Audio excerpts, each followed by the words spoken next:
Você gosta de ficar andando com gente poderosa, gente importante, gente conhecida, a pessoa pop da sua escola, do seu trabalho, talvez da sua igreja?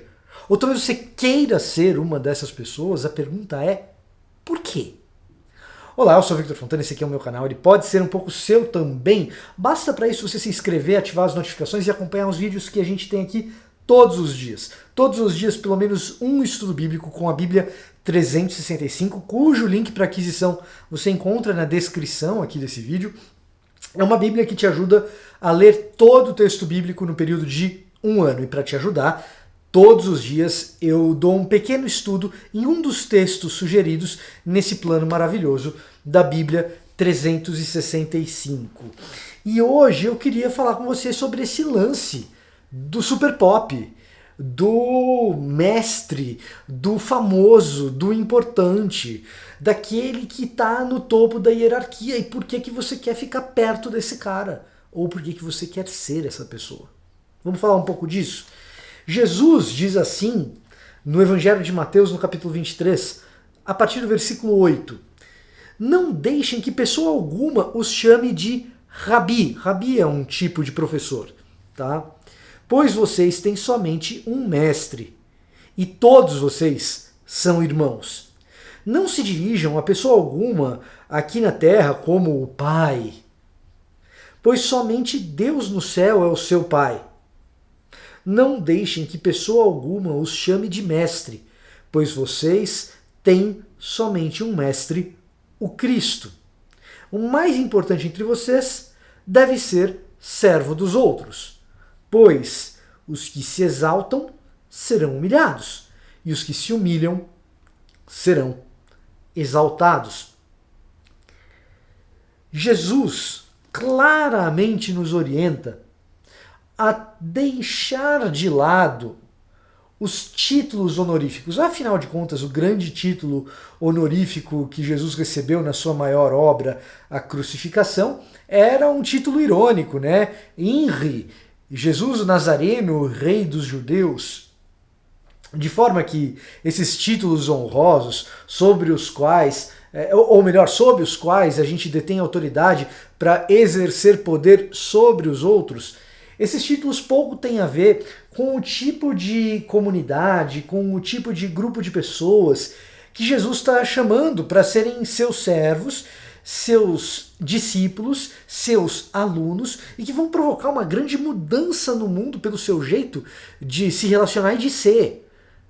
A lógica que Jesus está colocando aqui é uma lógica na qual eu e você somos irmãos e nós temos um mestre, Cristo Jesus.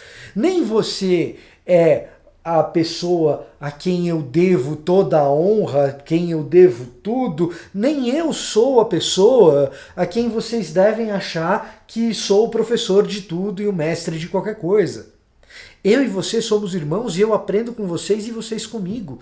E nós aprendemos mutuamente uns com os outros quando sentamos aos pés de Cristo Jesus, o nosso verdadeiro mestre.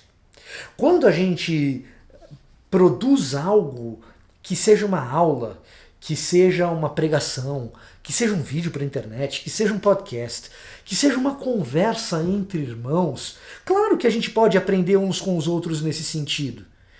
E quando eu leio os comentários de vocês, claro, nem todos, né? Porque tem gente que vem aqui para comentar e simplesmente tentar destruir aquilo que a gente faz. Até com esses eu aprendo, sabia? Às vezes esses caras enxergam problemas no que eu estou fazendo que quem é mais elogioso talvez não enxergaria. Até com esses eu aprendo.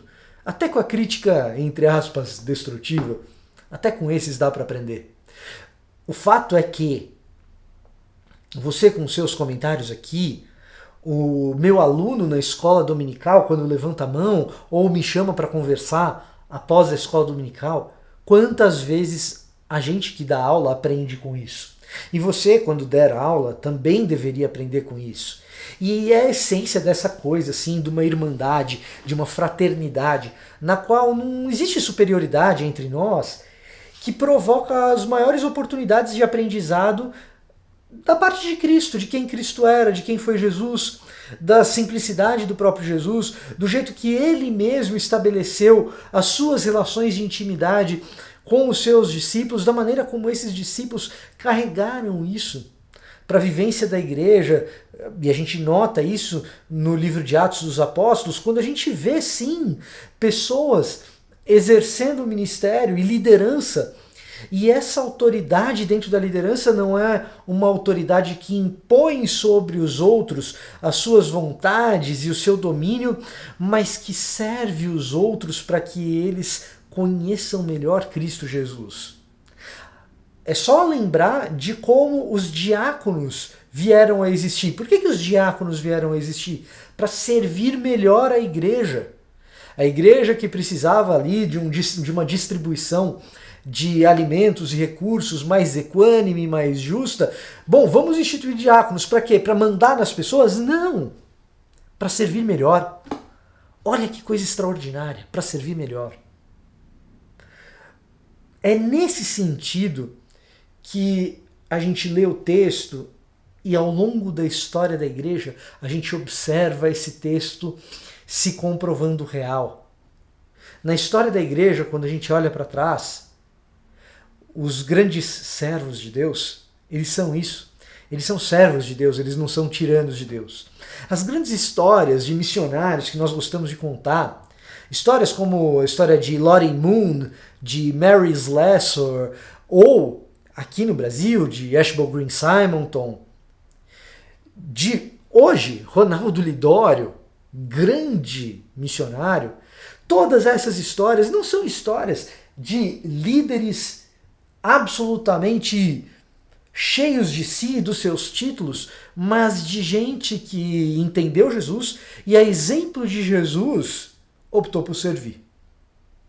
Optou por servir. Essa é a grande coisa. E nesse lance de servir, a gente se realiza por experimentar do amor de Cristo e de ter uma comunhão com Ele. Acaba que essas pessoas acabam sendo relembradas, acaba que essas pessoas acabam sendo exaltadas, mas nenhuma delas estava ali para ser exaltada em primeiro lugar, estava ali experimentando da graça de Jesus Cristo se multiplicando nas vidas das pessoas com quem elas tinham contato. Tudo isso por meio de um testemunho vivo e fiel de gente que está a fim de servir.